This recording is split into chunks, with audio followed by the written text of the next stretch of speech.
સુરતની નવી સિવિલ હોસ્પિટલમાં મૃતક દર્દીના પરિવારજનો દ્વારા હોબાળો મચાવ્યો હોવાનો વિડીયો સોશિયલ મીડિયા પર વાયરલ થયો છે.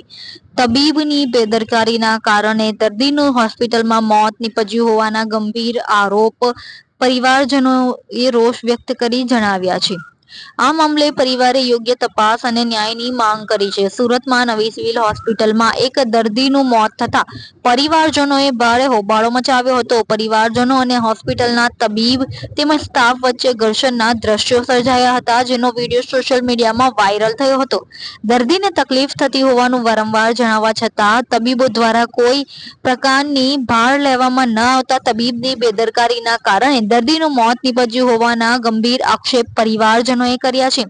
પરિવારજનોએ હોસ્પિટલમાં હોબાળો મચાવતા હોસ્પિટલમાં થોડા સમય માટે અચંબાભરી સ્થિતિ સર્જાઈ હતી. આ ઘટનાનો દર્દીના સગા સંબંધીઓએ વિડીયો પણ બનાવ્યો હતો અને પરિવારજનોએ આ મામલે યોગ્ય તપાસ અને ન્યાયની માંગ કરી છે. ઘટનાને પગલે હોસ્પિટલના સિક્યોરિટી ગાર્ડ પણ જનરલ વોર્ડમાં દોડી આવ્યા હતા અને અંતે તમામે મામલો શાંત પાડ્યો હતો.